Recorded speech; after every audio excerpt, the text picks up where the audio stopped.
Good morning students. लक्ष्य coaching classes के online platform पर आप सभी का स्वागत है। आज हम पढ़ेंगे हरियाणा जीके। हरियाणा जीके में हम पढ़ेंगे एक टॉपिक हरियाणा की भौगोलिक संरचना। हरियाणा की भौगोलिक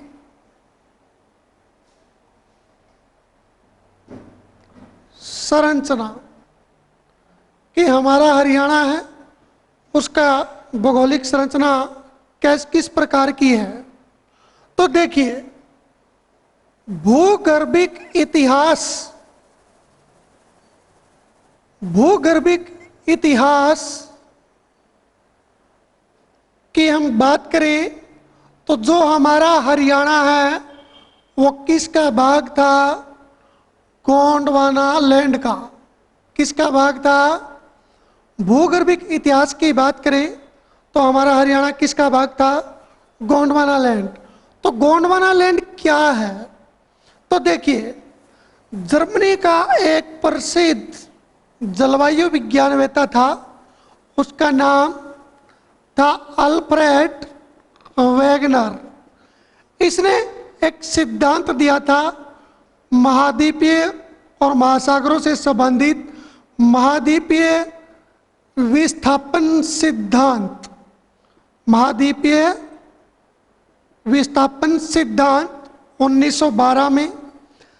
इसके एक बताता है कि जो हमारा संपूर्ण विश्व था या पृथ्वी थी वो इस प्रकार एक दृढ़ स्थलखंड, एक ठोस चट्टानी पिंड के रूप में थी, या हमारा जो पृथ्वी थी वो एक पेंजिया के रूप में जुड़ी हुई थी। उसको वेगनर ने नाम दिया था पेंजिया। पेंजिया के चारों ओर एक विशाल जल राशि का क्षेत्र है। पेंजिया के चारों ओर क्या है? जल ही जल भरा है, जल की विशाल जल राशि है। उसको वेगनर ने नाम दिया पैंथालासा। तो पेंजिया के चारों ओर क्या है? विशाल जल राशि वाला क्षेत्र पैंथालासा। जबकि इस पेंजिया के मध्य भाग में एक गहरी खाई है, उस खाई को नाम दिया था तेथिस सागर। तेथिस सागर। तो जो पेंजिया का उत्तर वाला, इस तेथिस सागर के उत्तर वाला जो भाग है, इस भाग को वेगनर ने नाम दिया था आगारालैंड। आगारालैंड। जबकि दक्षिणी जो भाग था उसको नाम दिया गोंडवाना लैंड। तो हमारा भूगर्भिक इतिहास या प्राचीन काल में हम देखें तो पेंजिया के विभाजन से पहले तो हमारा हरियाणा किसका भाग था? गोंडवाना लैंड का भाग था। लेकिन कार्बोनीफेरस युग में, कार्बोनीफेरस युग आज से लगभग 13.7 अरब वर्ष पहले कार्बोनीफेरस युग में जो हमारा पेंजिया था उसका क्या हो गया? विभाजन। पेंजिया बीच में से टूट गया। टूटने के बाद कुछ भाग है वो उत्तर की ओर विस्थापित हो गए, कुछ भाग आगारालैंड और गोंडवाना लैंड के पश्चिम की ओर विस्थापित हो गए। तो जो भाग पेंजिया के विभाजन के बाद, पेंजिया के विभाजन के बाद अब हमें वर्तमान स्वरूप में जो हमें इस पेंजिया विभाजन की जो स्थिति मिलती है देखने को इस प्रकार कि ये है दक्षिणी अमेरिका, इसके ऊपर ये है उत्तरी अमेरिका, ये विश्व का सबसे बड़ा द्वीप ग्रीनलैंड, और ये अंध महाद्वीप अफ्रीका, और अफ्रीका के पूर्व में ये है एशिया, और अफ्रीका के उत्तर में ये है यूरोप, और ये मेडागास्कर और ऑस्ट्रेलिया, और बर्फ से ढका अंटार्कटिका। तो वर्तमान में हमें पेंजिया के ये स्वरूप देखने को मिलता है। दक्षिणी अमेरिका है, उत्तरी अमेरिका है, ये ग्रीनलैंड है, ये यूरोप है, ये एशिया है, ये अफ्रीका है, अफ्रीका, और ये ऑस्ट्रेलिया है, और ये अंटार्कटिका है। तो पेंजिया के विभाजन के बाद वर्तमान में ये स्वरूप देखने को मिलता है। और इस पेंजिया के चारों ओर जो विशाल जल राशि थी, वो पेंजिया के विभाजन के बाद जो पेंजिया के बीच में गहरी खाई बनी, जैसे यहाँ ये कौन सा महासागर है, ये है अटलांटिक महासागर। कौन सा महासागर? अटलांटिक महासागर। ये है प्रशांत महासागर, जो पृथ्वी के चारों ओर सबसे बड़ा महासागर है, आज भी है और पहले भी प्राचीन काल में था। किसी देश के ऊपर किसी महासागर का नाम पड़ा, वो है हिंद महासागर। तो इस प्रकार महाद्वीप और महासागर बने।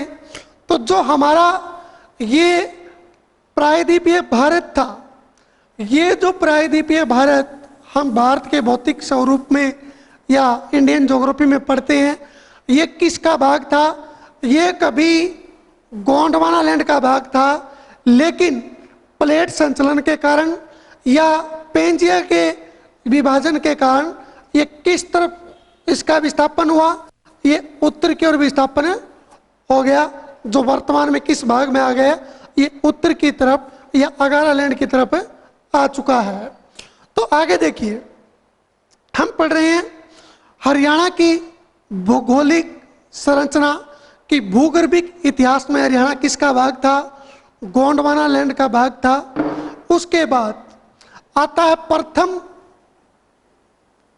प्रथम जीव काल आता है, जिसको कहा जाता है पैलियोजोइक काल।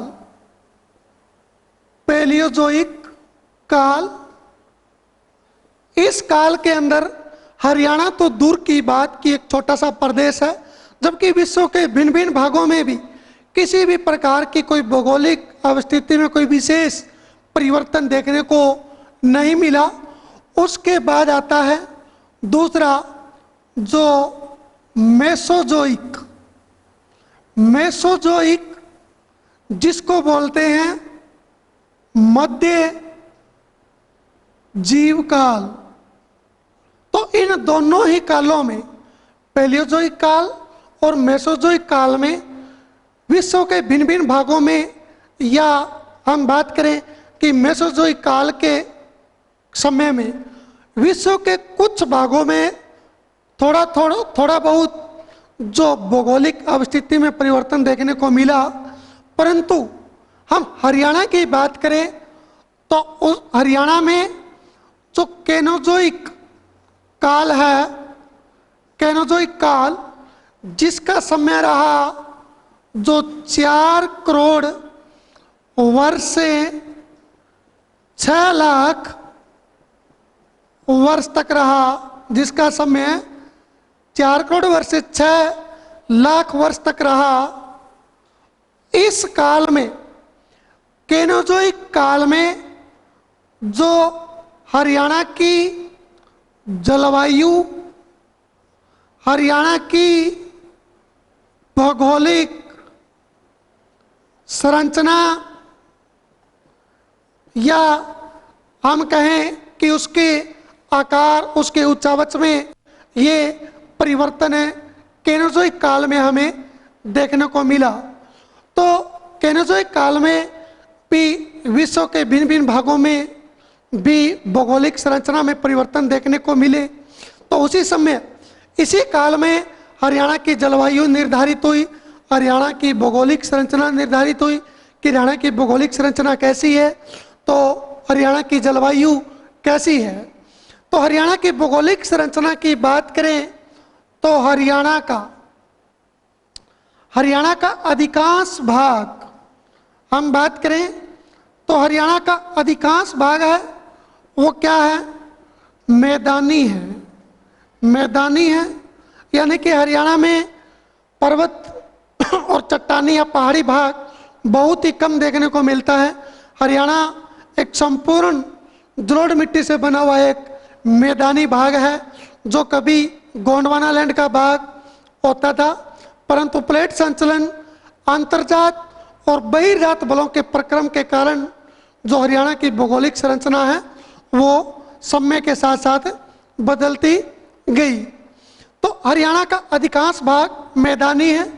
हम बात करें हरियाणा के उच्चावच की, उच्चावच कि वहाँ किस प्रकार के जो भौगोलिक स्थिति पाई जाती है, तो हरियाणा का 93.76% जो भूभाग है वो क्या है? मैदानी। क्या है? 93.76% भूभाग पर क्या है? मैदान है। जबकि 4.57% भूभाग जो हरियाणा का है वो पहाड़ी, या हम कह सकते हैं चट्टानी है। जबकि 1.67% भूभाग है, उस भूभाग पर हरियाणा के उत्तर पूर्व में है कौन सी पर्वत श्रेणी? शिवालिक पर्वत श्रेणी। कौन सी पर्वत श्रेणी है? शिवालिक पर्वत श्रेणी। तो हरियाणा के उच्चावच या सतलाकृति की हम बात करें तो हरियाणा का अधिकांश भाग मैदानी है, परंतु फिर भी हरियाणा का जो उत्तर पूर्वी भाग है, जैसे ये पंचकुला, जो अंबाला और यमुनानगर, ये जो भाग है, इस भाग में जो हिमालय की सबसे बाह्य श्रेणी है शिवालिक, तो शिवालिक पर्वत श्रेणी देखने को मिलती है। जबकि हरियाणा का ये भाग है दक्षिण या दक्षिण पूर्वी, जिसमें हम बात करें कि नूह, ये पलवल और फरीदाबाद, या हम बात करें गुरुग्राम, रेवाड़ी, महेंद्रगढ़ या भिवानी, इन क्षेत्रों में भी हमें विश्व की सबसे प्राचीन जो वलित पर्वत श्रेणी है, हरियाणा के इस भाग में हमें कौन सी पर्वत श्रेणी देखने को मिलती है? अरावली पर्वत श्रेणी। जबकि उत्तर पूर्व में यहाँ पर हम बात करें तो यहाँ पर हिमालय की जो सबसे बाह्य पर्वत श्रेणी है, ये कौन सी है? शिवालिक श्रेणी। बाकी अगर हम बात करें अन्य भूभाग की, तो हरियाणा का अधिकांश जो भाग है वो क्या है? मैदानी है। तो मैदानी भाग हरियाणा के कुल भूभाग का 93.76%, जबकि पहाड़ी या चट्टानी भाग 4.57%, जबकि 1.67% भूभाग पर क्या है? हरियाणा के उत्तर पूर्व में शिवालिक पर्वत श्रेणी है। इसी तरह हम बात करें तो हरियाणा जो भारत के उत्तर पश्चिम में हरियाणा है, हरियाणा भारत का उत्तर पश्चिम क्षेत्र का राज्य है, तो आपको पता है कि प्राचीन काल में हरियाणा जो है किसका भाग था? पंजाब प्रांत का भाग था। प्राचीन काल में या प्राचीन समय में जो हरियाणा है वो पंजाब प्रांत का भाग था, पंजाब प्रांत का भाग था। लेकिन जैसे जैसे धीरे धीरे समय बदलता गया, पंजाब प्रांत में हिंदी भाषी लोग एक हिंदी भाषी अलग राज्य की मांग उठाते रहे और ये प्रक्रिया चलती रही, और अंततः एक समय ऐसा आया कि 1 नवंबर 1966 को पंजाब से अलग हिंदी भाषी अलग राज्य जो हिंदी भाषी अलग राज्य है वो हरियाणा, उसका गठन कब हुआ? 1 नवंबर 1966 को पंजाब से अलग करके हरियाणा को नया राज्य बना दिया। जो हरियाणा जो भारत का 17वां राज्य था, 17वां राज्य था हिंदी भाषी। हरियाणा को पंजाब से अलग करके भारत को 17वें राज्य के रूप में 1 नवंबर 1966 को पंजाब प्रांत से अलग कर दिया था। अब देखिए, भौगोलिक दृष्टि से अगर हम हरियाणा की बात करें, भौगोलिक दृष्टि से हम हरियाणा प्रदेश की बात करें, तो भौगोलिक दृष्टि से हरियाणा प्रदेश को मुख्य रूप से 5 भागों में बांटा गया है। भौगोलिक दृष्टि से हरियाणा को मुख्य 5 भागों में बांटा गया है। कौन कौन से 5 भाग हैं? तो देखिए, सबसे पहले आता है शिवालिक क्षेत्र। शिवालिक क्षेत्र, शिवालिक क्षेत्र देखिए, हरियाणा के उत्तर पूर्व में 3 ही जिलों में, जो पंचकुला, अंबाला और यमुनानगर, इन 3 जिलों में हिमालय की सबसे बाह्य श्रेणी शिवालिक जो क्षेत्र है।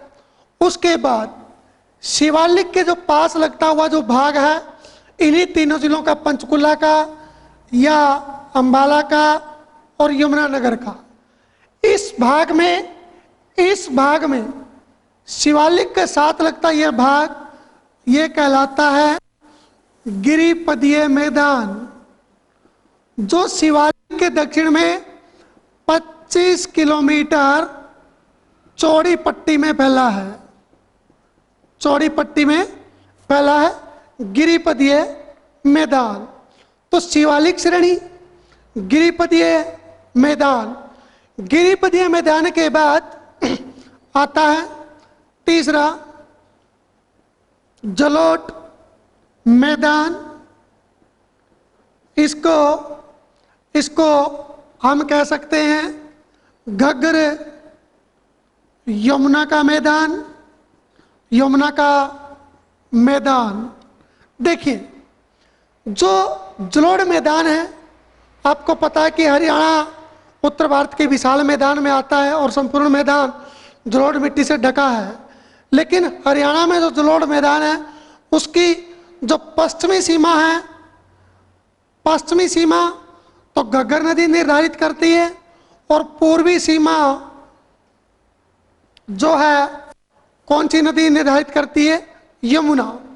तो देखिए, हरियाणा के यहाँ जो उत्तरी जिला है पंचकुला, यहाँ पर है हिमाचल प्रदेश, और हिमाचल प्रदेश में यहाँ पर है डागसाई पहाड़ियाँ।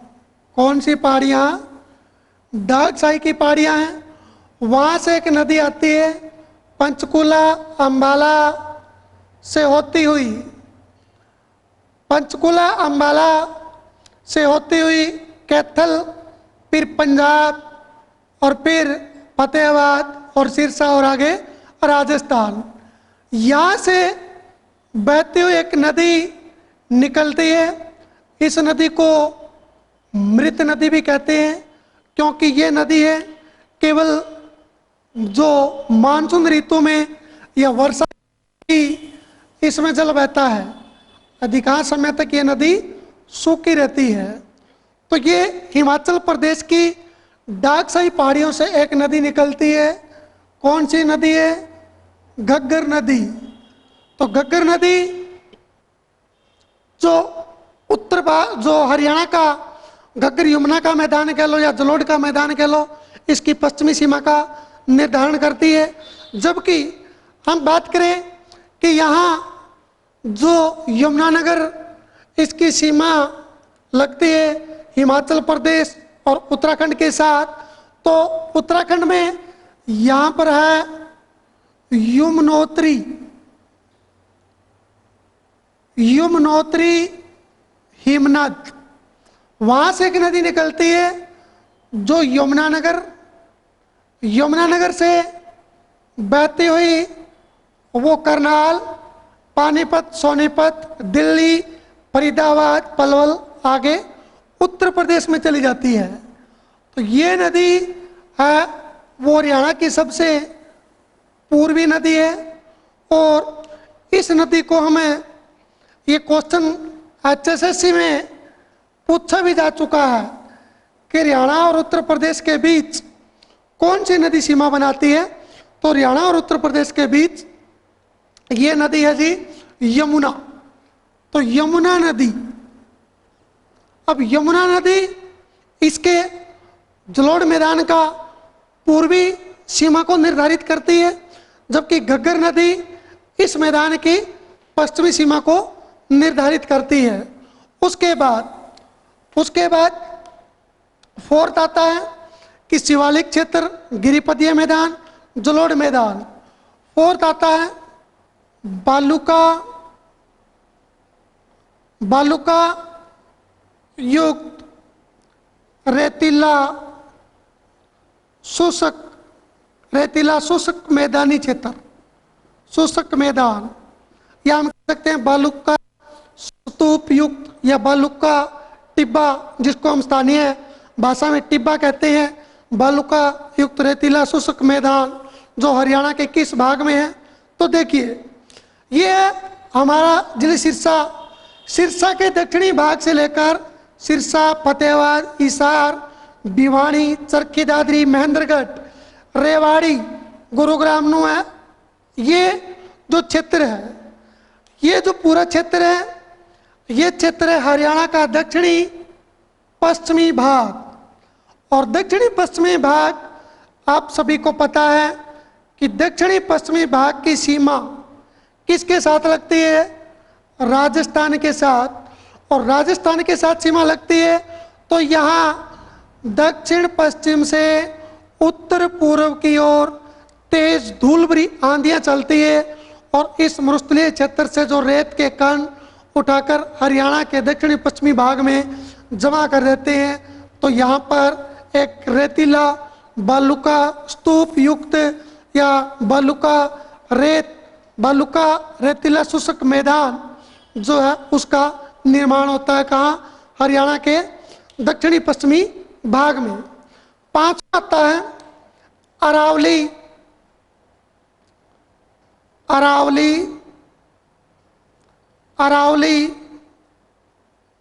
शुष्क मैदान या शुष्क क्षेत्र। तो भौगोलिक दृष्टि से देखें तो शिवालिक क्षेत्र, गिरिपदीय मैदान, जलोढ़ मैदान, बालुका रेतीला शुष्क मैदान और अरावली शुष्क क्षेत्र, इन 5 भागों में हरियाणा को भौगोलिक दृष्टि से बांटा गया है।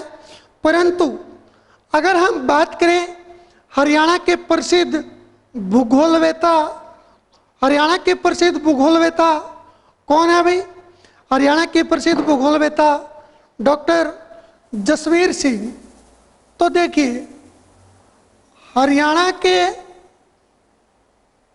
प्रसिद्ध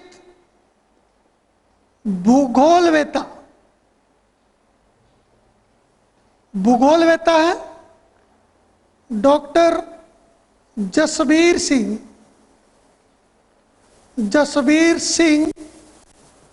ये डॉक्टर जसवीर सिंह है, वो हरियाणा का भौतिक विभाजन, हरियाणा का जो भौतिक विभाजन है वो मुख्य रूप से 8 भागों में करते हैं। 8 भागों में बांटा है डॉक्टर जसवीर सिंह ने। हरियाणा के भौतिक भूभागों को मुख्य रूप से 8 भागों में बांटा है। तो डॉक्टर जसवीर सिंह के अनुसार हरियाणा के जो भौतिक 8 विभाग, कौन कौन सा विभाग किस किस क्षेत्र में आता है वो देखिए। सबसे पहले हम बात करते हैं डॉक्टर जसवीर सिंह के अनुसार हरियाणा का भौतिक विभाजन में सबसे पहले आता है शिवालिक क्षेत्र। कौन सा आता है? शिवालिक क्षेत्र। शिवालिक क्षेत्र मैंने आपको बताया कि हरियाणा के उत्तर पूर्व में उत्तर पूर्व के जो हरियाणा के 3 जिले हैं, मुख्य रूप से शिवालिक की पहाड़ियां हैं, वो मुख्य रूप से कहाँ पाई जाती है? पंचकुला, पंचकुला के बाद यमुनानगर और अंबाला, ये 3 जिले हैं। इन्हीं 3 जिलों में क्या है? शिवालिक पहाड़ियां हैं। और शिवालिक पहाड़ियां जो हरियाणा के समस्त भूभाग, हरियाणा के समस्त भूभाग के 1.67% भाग पर फैली है शिवालिक श्रेणी। तो शिवालिक श्रेणी है, जो श्रेणी है, शिवालिक श्रेणी की समुद्र तल से औसत ऊंचाई, समुद्र तल से औसत ऊंचाई की बात करें तो समुद्र तल से औसत ऊंचाई है 900 से 1300 मीटर तक। शिवालिक श्रेणी की जो ऊंचाई है 900 से 1300 मीटर, इसी शिवालिक श्रेणी में पाई जाती है हरियाणा के पंचकुला में है मोरनी की पहाड़ियाँ। कौन सी पहाड़ियाँ? मोरनी की पहाड़ियाँ। मोरनी की पहाड़ियों की समुद्र तल से ऊंचाई है 1220 मीटर। और इसी मोरनी की पहाड़ियों का एक सर्वोच्च शिखर है, सर्वोच्च पर्वत चोटी। मोरनी की पहाड़ियों की सर्वोच्च पर्वत चोटी है, जो हरियाणा की सबसे ऊंची सर्वोच्च पर्वत चोटी मानी जाती है, वो है क्रोह। क्रोह की ऊंचाई ब्रिटिश काल में, ब्रिटिश काल या हम बात करें अंग्रेजी शासन काल में, इसकी ऊंचाई मानी गई 1514 मीटर, जबकि इसकी वर्तमान में ऊंचाई आंकी गई है 1467 मीटर। तो क्रोह मोरनी की पहाड़ियों में जो हरियाणा की सर्वोच्च पर्वत चोटी है, हरियाणा की सर्वोच्च पर्वत चोटी कौन सी है? क्रोह। यह भी HSSC एग्जाम में पीछे पूछ चुका है कि क्रोह हरियाणा की सबसे ऊंची पर्वत चोटी है, जिसकी ऊंचाई कितनी है? 1467 मीटर। उसके बाद शिवालिक के बाद जो क्षेत्र आता है गिरिपदीय मैदान। गिरिपदीय मैदान देखिए कि शिवालिक के दक्षिण में, मैंने आपको यहाँ बताया था कि जो शिवालिक है उसके दक्षिण में यहाँ जो पंचकुला, यमुनानगर और अंबाला का ये जो भाग है, इस भाग में, इस भाग को कहते हैं, जो शिवालिक की पहाड़ियों के साथ लगता हुआ भाग, इसको बोलते हैं गिरिपदीय मैदान, या इसको बोलते हैं पिंडमाउंट प्लेन, यानी कि गिरिपदीय मैदान। क्या है? गिरिपदीय मैदान शिवालिक के दक्षिण में, शिवालिक के दक्षिण में 25 किलोमीटर चौड़ी पट्टी में फैला भूभाग क्या कहलाता है? गिरिपदीय मैदान कहलाता है। गिरिपदीय मैदान को हरियाणा की स्थानीय भाषा में, गिरिपदीय मैदान को हरियाणा की स्थानीय भाषा में क्या कहते हैं? घर कहते हैं। और इसके साथ साथ भारत के भौतिक विभाजन में हम पढ़ते हैं कि हिमालय के दक्षिणी शिवालिक की दक्षिणी ढलानों पर जो नदियों के द्वारा बहाकर लाए गए कंकड़ पत्थर से कारण धरातल पर बहने वाली नदियां विलुप्त हो जाती है, तो उसको हम क्या कहते हैं? उसको हम कहते हैं भाबर। तो भाबर प्रदेश भी इसी भाग को कहते हैं गिरिपदीय मैदान को। तो डॉक्टर जसवीर सिंह के अनुसार शिवालिक क्षेत्र, गिरिपदीय मैदान। अब गिरिपदीय मैदान के बाद आता है तीसरा जो भाग, जिसको हम कहते हैं बाढ़ का मैदान। कौन सा मैदान? बाढ़ का मैदान। तो बाढ़ का मैदान है। हरियाणा में बाढ़ कहाँ कहाँ आती है? बहुत कम बाढ़ देखने को मिलती है, वो भी मानसून ऋतु में। लेकिन जो बाढ़ का मैदान है हरियाणा का, जो घग्गर और यमुना नदी के आसपास का क्षेत्र, घग्गर और यमुना नदी के आसपास का जो क्षेत्र है, जैसे हम बात करें, ये यमुना नदी है। यमुना नदी का ये भाग जो करनाल का पूर्वी भाग आता है, पानीपत का पूर्वी भाग आता है, सोनीपत का पूर्वी भाग आता है, दिल्ली, इसके बाद फरीदाबाद का पूर्वी भाग, या इसके साथ लगता हुआ ये यमुना नदी के साथ लगता हुआ ये भाग। इन क्षेत्रों में क्या है कि मानसून ऋतु में यमुना नदी के द्वारा बाढ़ आती है, तो इसे ये है बाढ़ का मैदान। या हम बात करें घग्गर का उत्तरी भाग, जैसे फतेहाबाद का उत्तरी भाग है, सिरसा का उत्तरी भाग है, कुछ एक क्षेत्र जिसमें घग्गर नदी के द्वारा मानसून ऋतु में बाढ़ आती है। या हम बात करें अंबाला का उत्तर पश्चिमी भाग, ये कुछ ऐसे क्षेत्र हैं जहाँ पर बाढ़ आती है, और बाढ़ आती है तो मानसून ऋतु में आती है। वैसे बाढ़ आपको पता है हरियाणा में नहीं आती कि हरियाणा का जो भूभाग है वो समुद्र तल से औसत 700 से 900 फीट या 200 से 300 मीटर ऊंचा है, या पुरानी जलोढ़ मिट्टी का क्षेत्र है। तो बाढ़ का मैदान, बाढ़ के मैदान के बाद आता है उसके बाद बाढ़ के मैदान के बाद आता है बालुका स्तूप युक्त रेतीला मैदान। रेतीला मैदान, तो बालुका स्तूप युक्त रेतीला मैदान कौन सा है? मैंने आपको बताया कि भौगोलिक दृष्टि से हरियाणा को 5 भागों में बांटा है, तो उसी के उसमें उपभाग पढ़ने को मिलते हैं, और उपभागों को डॉक्टर जसवीर सिंह ने अलग अलग करके बताया है। तो मुख्य रूप से डॉक्टर जसवीर सिंह का वर्गीकरण 8 भागों में बांटा है।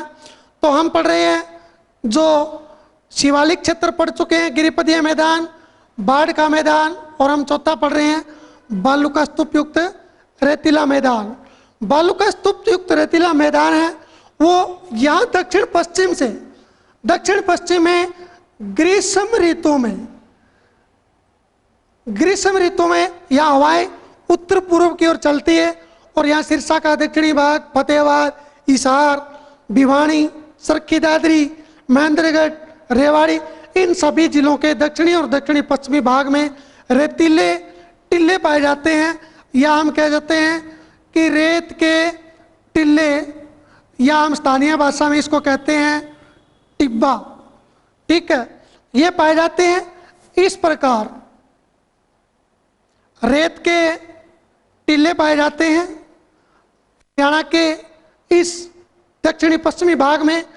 इन रेत के टिल्लों के बीच इस प्रकार जो क्या है, जो निम्न भाग होता है, इन रेत के टिल्लों के बीच जो ये निम्न भाग होता है, इस भाग को कहते हैं ताल। क्या कहते हैं? ताल। और जब कभी वर्षा ऋतु में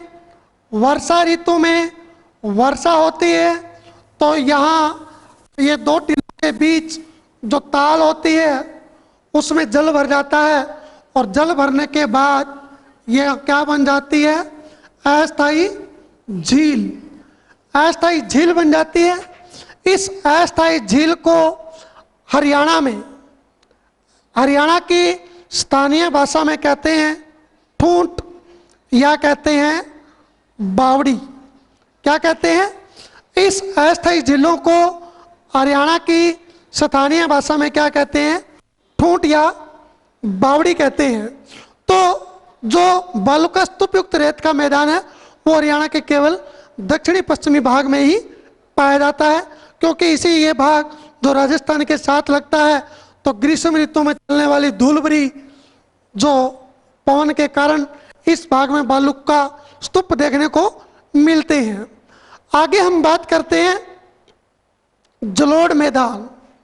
जलोढ़ मैदान की पांचवा आता है जलोढ़ मैदान। हरियाणा का जो अधिकांश भाग है वो जलोढ़ मैदान, यानी कि ये जो संपूर्ण आपको मध्यवर्ती ये जो भाग दिखाई दे रहा है, ये जो सारा ये संपूर्ण जलोढ़ मिट्टी से ढका हुआ मैदान है। ये इस हरियाणा के इस पूरे भाग में जलोढ़ मिट्टी पाई जाती है। यानी कि जलोढ़ मैदान की बात करें, जलोढ़ जो मैदान है वो या जलोढ़ मैदान में जलोढ़ मिट्टी पाई जाती है, जिसको कहते हैं बांगड़ का मैदान और खादर का मैदान। खादर का मैदान। अब पुरानी जलोढ़ मिट्टी को बांगड़ कहते हैं। तो जो जींद है, जींद जिला, जींद के आसपास वाला भाग, जींद ये हमारा जिला जींद है, जींद जिले के आसपास वाला भाग, आसपास वाला जो भाग है वो क्या कहलाता है? बांगड़। जबकि खादर नवीन जलोढ़ मिट्टी जो करनाल, यमुनानगर, पानीपत, सोनीपत का जो पूर्वी भाग है वो भाग कहलाता है खादर मिट्टी वाला। इस जलोढ़ मैदान में क्या होता है? खाद्य फसलें, अनेक प्रकार की खाद्य फसलें होती है।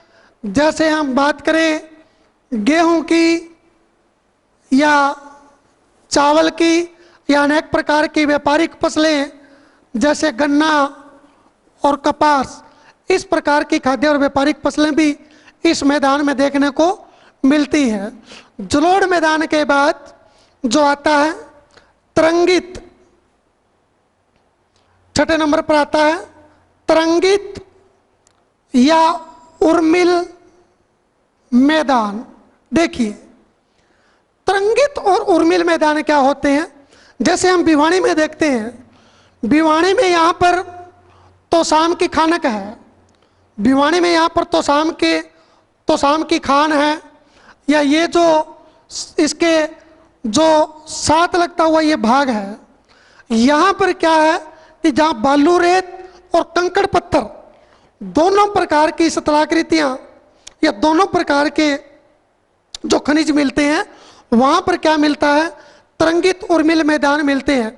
तो तरंगित उर्मिल मैदान है जो भिवानी के तोशाम क्षेत्र में देखने को मिलते हैं। तोशाम क्षेत्र, तो इसी तोशाम क्षेत्र में अरावली की पहाड़ियाँ हैं, तोशाम की पहाड़ियाँ, तोशाम की पहाड़ियाँ, तोशाम की पहाड़ियाँ इसी जो तरंगित उर्मिल मैदान है इसके पास लगते हुए भूभाग में है। आगे हम बात करते हैं जो सेवंथ जो है उसकी हम बात करेंगे, वो आता है अनकाई दलदल। अनकाई दलदल क्या होता है? डॉक्टर जसवीर सिंह के अनुसार जो हरियाणा का भौतिक विभाजन का 8वां भाग है, 7वां भाग सॉरी, अनकाई दलदल। अनकाई दलदल एक बंजर भूमि वाला, बंजर भूमि का निमन स्थल होता है। निमन स्थल यानी कि हम कह सकते हैं सेम वाली भूमि, सेम वाली भूमि जिसमें क्या है कि कोई सरकंडे या कोई नारियल, ताड़ इस प्रकार की वनस्पति उगती है।